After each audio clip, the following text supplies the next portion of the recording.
congeló 175 millones de dólares a la Universidad de Pensilvania por su inclusión de atletas transgénero.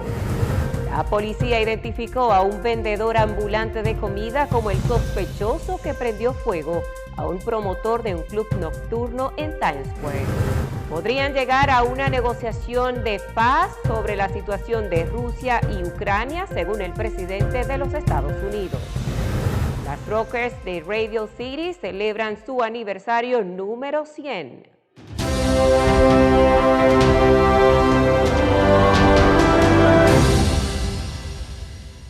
Hola, ¿qué tal? Gracias a todos ustedes por acompañarnos en nuestra emisión de Noticias al Día. Fanny Luna les saluda en nombre de todo nuestro equipo.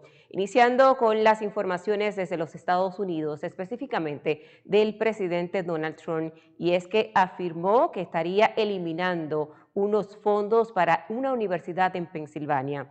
Se trata de que congeló 175 millones de dólares en fondos federales para esta universidad de Pensilvania por su inclusión de atletas transgéneros en deportes femeninos.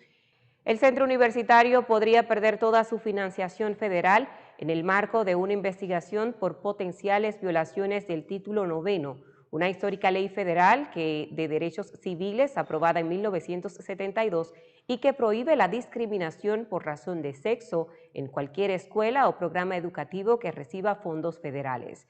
Cada administración tiene la facultad de interpretar esta legislación. Seguimos hablando de un juez federal que obstruyó la orden ejecutiva implementada por el presidente Donald Trump con relación a la prohibición de que las personas transgénero formen parte de las Fuerzas Armadas y puedan llevar a cabo el servicio militar. La jueza dictaminó que la orden firmada por Trump sobre excluir a las tropas transgéneros del servicio militar probablemente viola sus derechos constitucionales. La orden fue retrasada hasta el próximo viernes por la mañana para dar tiempo a la administración del presidente Trump para apelar. Seguimos hablando del presidente de los Estados Unidos, Donald Trump, pero en estos momentos sobre su conversación con el presidente de Ucrania, la cual la vio favorable. Y es que consideró que la llamada con su homólogo ucraniano, Volodymyr Zelensky, sobre estas negociaciones de paz con Rusia han sido excelentes. El líder republicano detalló que su conversación se basó en la reunión que sostuvo anteriormente con el presidente ruso Vladimir Putin para armonizar las peticiones y necesidades de Rusia y Ucrania. Además, detalló que habló con Zelensky cerca de una hora. Cambiamos de tema, nos referimos a los taxistas de la Gran Manzana, quienes ganan una demanda que le impusieron a la ciudad de Nueva York. Y es que los abogados que representan a un grupo de casi 20,000 conductores de taxis, aplicaciones móviles y vehículos de alquiler, junto con la Alianza de Trabajadores de Taxis de Nueva York, anunciaron que lograron un acuerdo histórico de 140 millones de dólares con la ciudad tras 19 años de litigio. Como resultado del acuerdo, los choferes cuyas licencias fueron suspendidas podrían recibir indemnizaciones que van desde cientos de dólares hasta $36,000 según la duración de la suspensión de su licencia y otros factores.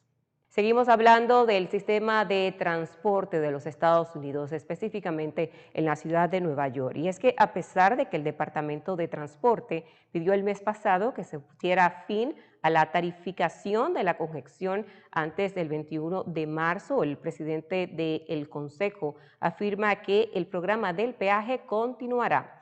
El secretario del Departamento de Transporte de los Estados Unidos envió una carta a la gobernadora Kathy Hochul informando que la Administración Federal de Carreteras retiraba la aprobación de las tarifas por congestión y que trabajaría con el estado de Nueva York para lograr una eliminación ordenada de los peajes. Nos referimos ahora a informaciones de la Policía Nacional y es que posiblemente acaba de identificar al sospechoso de incendiar en fuego a una persona en Times Square. La policía identificó a un vendedor ambulante de comidas como el sospechoso que, según cree, prendió fuego al promotor de un club nocturno de Times Square. Los detectives del Departamento de la Policía de Nueva York dieron con la identidad del sospechoso tras descubrir que trabajaba en un puesto ambulante de comida cerca del club nocturno Nebula. El sospechoso es sobrino del dueño del puesto, informaron fuentes policiales.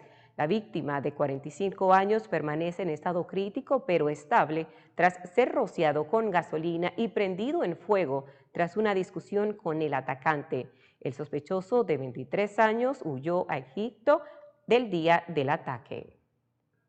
Tenemos informaciones desde Brooklyn, y es que un niño de tan solo 13 años fue trasladado de urgencia al hospital tras caerse del techo de un vagón, informó la policía. El adolescente sobrevivió a la terrible experiencia con heridas leves, un mejor pronóstico que el otro niño de 13 años que se encontraba en estado crítico tras caer de un tren en Queens el pasado viernes, informaron las autoridades. El último adolescente en caerse de un vagón del metro fue visto viajando sobre el tren R el pasado lunes cuando, según testigos, perdió el equilibrio y cayó sobre la plataforma de la vía. El adolescente fue acusado de imprudencia temeraria. Y a menos de 2 meses de que el ex senador sea acusado de corrupción, hablamos de Robert Menéndez de Nueva Jersey. Fue sentenciado a 11 años de prisión por cargos federales de corrupción. El juicio de su esposa, Nadine Menéndez, comenzó el martes en Manhattan. La señora Menéndez, de 58 años, fue acusada junto con su esposo y 3 empresarios de New Jersey en un amplio esquema de sobornos. Por su caso fue aplazado después de que le diagnosticaran cáncer de mama y se sometiera a una cirugía seguida de un largo periodo de recuperación. El señor Menéndez calificó su enjuiciamiento por parte del Departamento de Justicia y la Fiscalía del Distrito Sur de Nueva York como una casa de brujas. Llegó el momento de cumplir con nuestros patrocinadores. Al regreso seguimos con más noticias. En las tiendas LeBron te ofrecemos todos los utensilios para tu cocina profesional. Contamos con el mejor servicio de entrega. Llámanos ya en New York al 212-942-8258 y en Orlando, Florida al 407-933-0555 o visita nuestra página web www.lebronrestaurantsupply.com. En las tiendas LeBron, tu cocina profesional es nuestra especialidad. Su velocidad le puede parecer lenta al manejar, pero si atropella a alguien, es espantosamente rápida. Conductores, estén pendientes de los peatones y ciclistas y al doblar reduzca la velocidad a 5 millas por hora.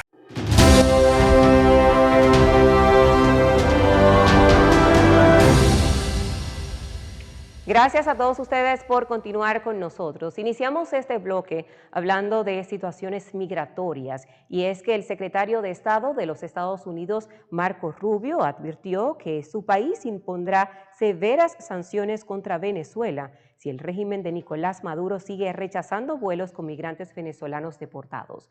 Además, Rubio exigió la reanudación inmediata de los vuelos de deportación suspendidos por el régimen venezolano bajo el argumento de problemas climáticos. La amenaza de sanciones se produce días después de que el presidente Donald Trump firmara un decreto con una proclamación invocando la Ley de Enemigos Extranjeros de 1798, con la que justificó las deportaciones de 261 migrantes, en su mayoría venezolanos, hacia El Salvador. Sobre esta misma información, cientos de venezolanos marcharon en la ciudad de Caracas exigiendo a las autoridades estadounidenses información sobre sus nacionales deportados hacia El Salvador. La venezolana Yasmín Ramírez comenta que a su sobrino Ángelo Escalona, quien vivía en Estados Unidos desde el 2023, se lo llevaron detenido en febrero pasado cuando grababa un video musical en su apartamento.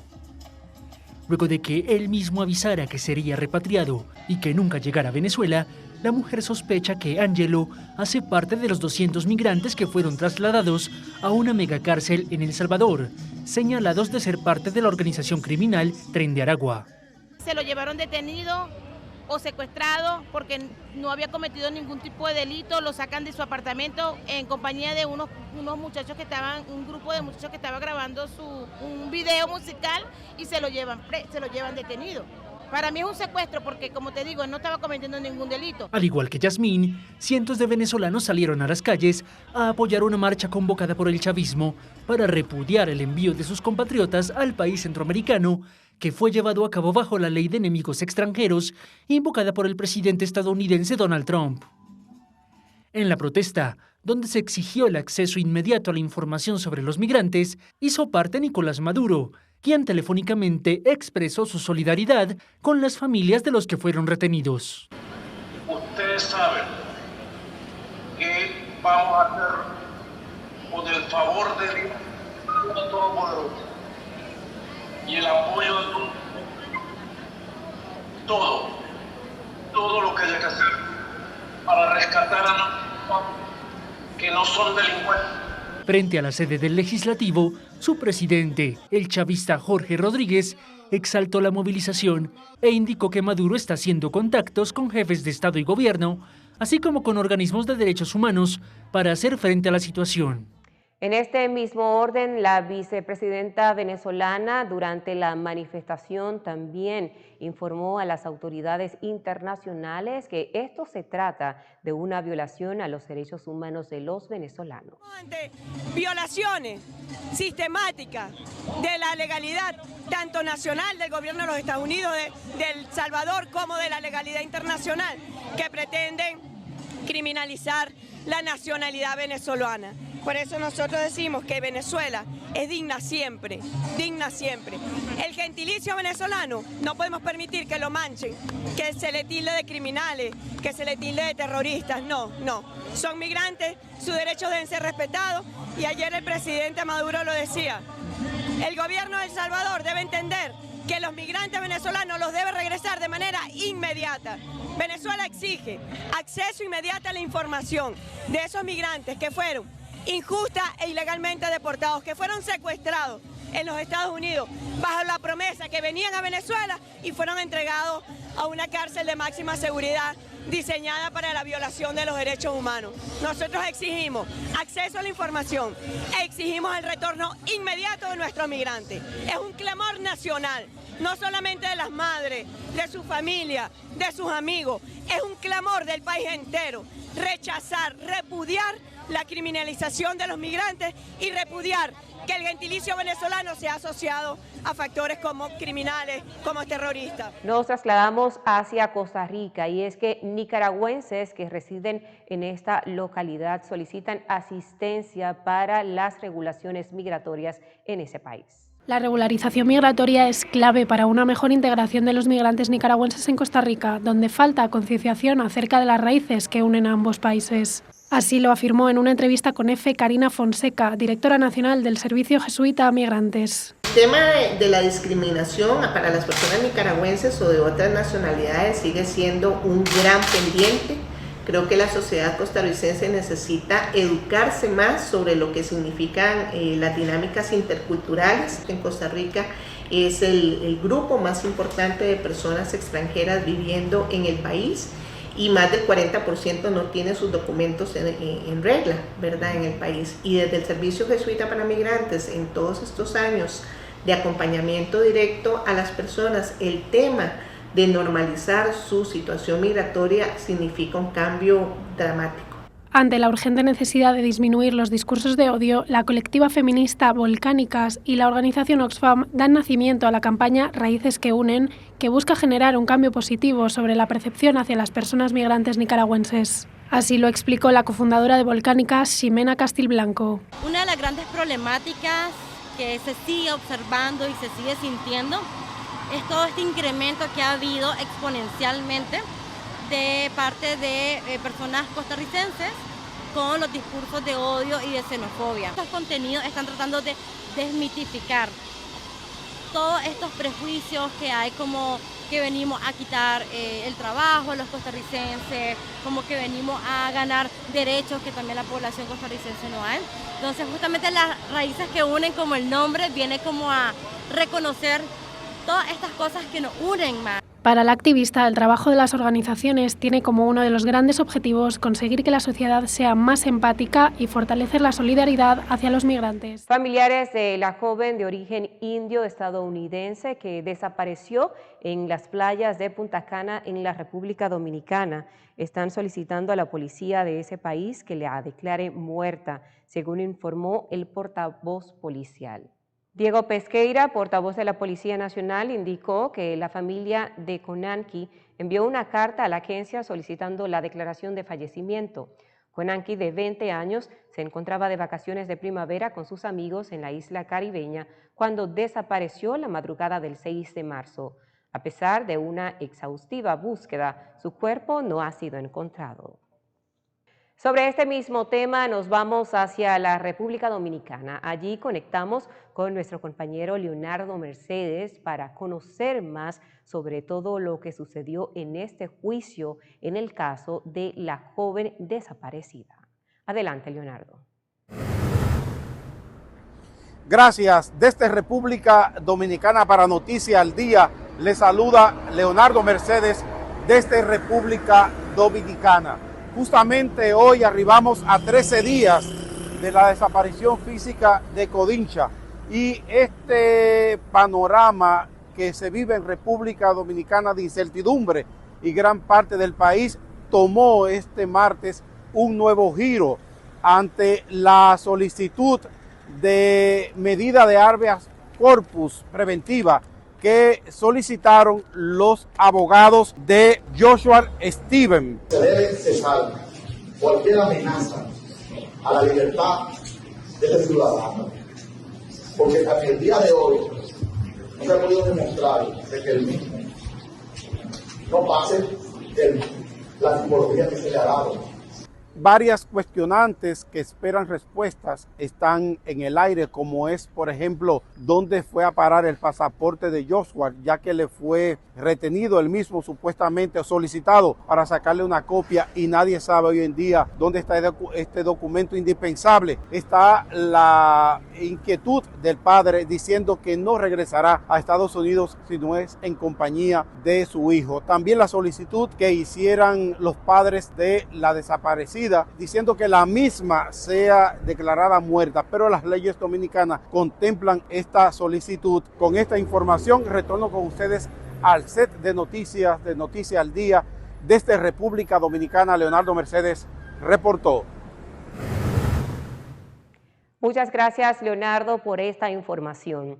Cambiamos de tema y nos vamos hacia México, y es que allí las madres de desaparecidos exigen a las autoridades mexicanas que les ayude en la búsqueda.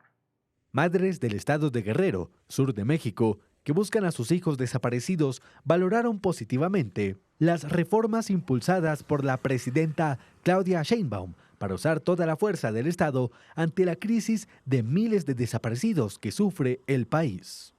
Las acciones de Sheinbaum se anunciaron después de una jornada de protesta nacional, tras los hallazgos de restos óseos y ropa en un rancho en la localidad de Teuchitlán, donde el grupo Guerreros Buscadores de Jalisco denunciaron haber encontrado un campo de concentración y exterminio de reclutamiento del crimen organizado, y que ha provocado una ola de indignación en México. Por su parte, esto declaró Socorro Gil Guzmán, cuyo hijo, José Guadalupe Romero Gil, desapareció en 2018. Tenemos gente en la Comisión de Búsqueda Nacional, en la CEA, que es la CEA local o estatal de aquí de Guerrero, que realmente no deberían de estar, no tienen empatía con las familias. Entonces de nada nos sirven que sigan inventando sus reformas o sus artículos o lo que sea, y no, de verdad no los ponen en práctica, pues nada más las tienen en papel o en dichos. Sheinbaum anunció el 17 de marzo cambios a la Ley General en materia de desaparición forzada para crear la base única de información forense con datos de las 32 fiscalías estatales y la Fiscalía General de la República, así como una nueva plataforma federal de identificación humana. Por otro lado, esto dijo Teresa Parra Gallegos, madre de desaparecido. Es que no es de que lo diga, es que lo haga. Yo creo que las acciones hablan más que las palabras, ¿no? Y yo he visto muchos comentarios de ella en sus mañaneras, donde incluso el día de ayer en la mañana ella dijo, ya déjenme en paz. No se le puede dejar en paz porque se supone que ella es la líder de México, ¿no? México acumula a la fecha más de 120,000 personas desaparecidas, según datos del Registro Nacional de Personas Desaparecidas y No Localizadas, que contabiliza las desapariciones registradas desde la década de 1960. Y en Honduras rescatan el cuerpo de la última víctima del avión que cayó en el mar en este país, dejando un total de 13 personas muertas. Autoridades rescataron el último cuerpo de los ocupantes del avión bimotor que se accidentó en la isla de Roatán, en el Caribe de Honduras. El cadáver de una mujer fue encontrado entre los escombros del aparato que había quedado sumergido en el mar a varios metros de profundidad. Con este rescate, el número de víctimas mortales asciende a al menos 13. Los socorristas, apoyados por buzos, trasladaron los restos a un guardacostas de la Fuerza Naval de Honduras. El avión, que había despegado del Aeropuerto Internacional Juan Manuel Gálvez con destino a La Ceiba, se precipitó al mar un minuto después de su despegue, a las 18:15 hora local. Entre las víctimas fatales se encuentra el cantautor garífuna Aurelio Martínez. De los 5 sobrevivientes, varios fueron trasladados a hospitales en San Pedro Sula, entre ellos la francesa Hélène Odile Guivar, quien se encuentra fuera de peligro tras sufrir un trauma de tórax. Las autoridades han iniciado una investigación para esclarecer las causas del accidente, mientras los cuerpos de las víctimas comienzan a ser entregados a sus familias tras la autopsia. Tenemos informaciones desde Lima, Perú, y es que al menos unas 3 personas han muerto en casos separados debido a los ataques cometidos aparentemente por bandas criminales durante las primeras horas del estado de emergencia. El asesinato de un popular cantante de cumbia en Lima encendió las alarmas sobre la creciente ola de violencia que afecta a Perú, un país donde los homicidios se han triplicado en los últimos 3 años. El gobierno decretó el estado de emergencia en Lima y la vecina provincia del Callao, donde vive 1/3 de la población peruana, con el objetivo de frenar la criminalidad. Sin embargo, esta medida ha sido criticada por su ineficacia en un contexto donde las autoridades han mostrado una evidente falta de respuesta frente a la creciente inseguridad. Las estadísticas muestran un preocupante incremento en los homicidios, con 368 casos registrados en los 2 primeros meses de 2025, comparado con 111 en el mismo periodo de 2018. Aunque las cifras aún están por debajo de la de países vecinos como Ecuador y Colombia, la violencia ha aumentado considerablemente en el país, un fenómeno que según expertos no caracterizaba a Perú hasta hace pocos años. Uno de los delitos que más ha crecido en Lima es la extorsión, que antes era más común en ciudades como Trujillo, pero ahora se ha extendido a la capital. Bandas criminales están extorsionando a pequeños comerciantes y transportistas de manera cada vez más violenta. A esto se suman los secuestros, un delito que parecía erradicado pero que ha vuelto a resurgir, impulsado por organizaciones criminales que operan impunemente en la capital, aprovechándose de la debilidad de las autoridades. La situación es aún más grave debido a la ineficiencia del Estado para enfrentar el crimen organizado. Expertos coinciden en que además de la falta de recursos y formación en la Policía Nacional, la corrupción y los vínculos entre agentes del Estado y organizaciones criminales están debilitando el control de la seguridad ciudadana. Las recientes medidas como el estado de emergencia son vistas por muchos como respuestas populistas, ya que su efectividad es limitada, y la falta de capacidad política para implementar soluciones efectivas sigue siendo un obstáculo para la lucha contra la criminalidad en Perú. Y en este mismo orden, tras los primeros días del estado en emergencia, la presencia militar se ve tímida en las calles de Lima. En el inicio del estado de emergencia en Lima y su provincia vecina del Callao, los ciudadanos se vieron sorprendidos con la presencia de militares en lugares de alta afluencia y el tímido aumento de la fuerza policial. Un decreto que se firmó ante la ola de violencia y criminalidad por la que pasa Perú y que estará vigente por 30 días. Sin embargo, la ciudadanía no le tiene mayor credibilidad, según lo comenta José Abelino Vargas. El estado de emergencia es un fracaso, hermano. Creo que no hay un plan como para que se pueda hacer justicia. Nos están matando, hermano, a cada rato. Eso es increíble, es increíble. José Pedro Guachamoro, otro transeúnte, opina de igual forma que el estado de emergencia es una medida en vano. Nada, no es seguro, en vano. Como las fuerzas militares, las fuerzas policiales están a su favor, eso siempre lo saca así, pero no hay nada de seguridad para la población. Durante la jornada se ha visto a los agentes solicitando identificaciones a las personas que salen del metro y a transportistas particulares informales. Sin embargo, algunas personas critican que estos suelen estar distraídos y mirando el móvil mientras a un costado roban. Cabe señalar que durante las primeras horas del estado de emergencia, 3 personas murieron en diferentes ataques cometidos supuestamente por bandas criminales. Nos vamos ahora a nuestra pausa comercial. Al regreso, más de Noticias al Día. En las tiendas Lebron te ofrecemos todos los utensilios para tu cocina profesional. Contamos con el mejor servicio de entrega. Llámanos ya en New York al 212-942-8258 y en Orlando, Florida al 407-933-0555 o visita nuestra página web www.lebronrestaurantsupply.com. En las tiendas Lebron, tu cocina profesional es nuestra especialidad. Su velocidad le puede parecer lenta al manejar, pero si atropella a alguien, es espantosamente rápida. Conductores, estén pendientes de los peatones y ciclistas y al doblar reduzca la velocidad a 5 millas por hora.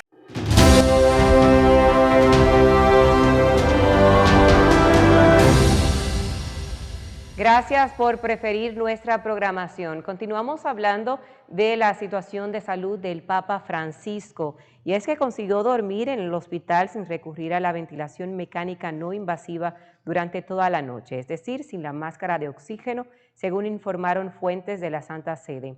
Se trata de un buen paso que debe ser interpretado como prudencia, porque sus médicos insisten en que sus condiciones clínicas siguen siendo complejas dentro de la estabilidad. Estamos en víspera de que inicie la temporada de primavera y tenemos que conocer todo sobre el tiempo. Así que vamos a conectar con nuestra compañera Marielva Hernández. Muchísimas gracias, Fanny, y ya sí le vamos a dar oficialmente la bienvenida a la primavera esta madrugada a las 5, donde el solsticio inicia oficialmente junto con un sistema frontal que va a traer lluvias a nuestra área. Así que vamos a ver un poquito de lluvia, salgan con esos paraguas y a manejar con cuidado. La nieve se queda en esos copos hacia el noroeste de nuestra ciudad. Hoy vimos máximas de 61 grados, mínimas de 45 grados para esta noche. Tenemos un cielo parcialmente cubierto a esta hora. Los vientos vienen soplando del sur-sureste y variables y la precipitación de un 1%. Vimos ese amanecer a las 7 de la mañana. La puesta del sol la vamos a ver a las 7:07 de la noche. Hasta aquí la información del tiempo. Regreso contigo, Fanny. Muchas gracias, Marielva.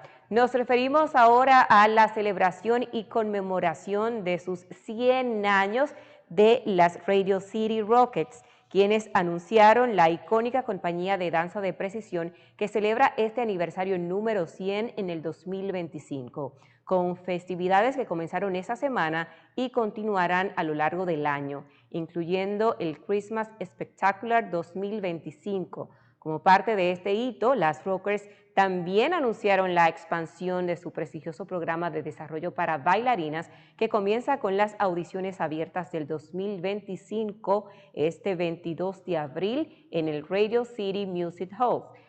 Además, para honrar a las miles de mujeres que han formado parte de la línea de las Rockets en el último siglo, también para audicionar, las bailarinas deberán tener al menos 18 años de edad y registrarse previamente. Hemos llegado al final de nuestra emisión de Noticias al Día. Agradecerles a todos ustedes por acompañarnos. Fanny Luna se despide y pendientes a nuestra programación.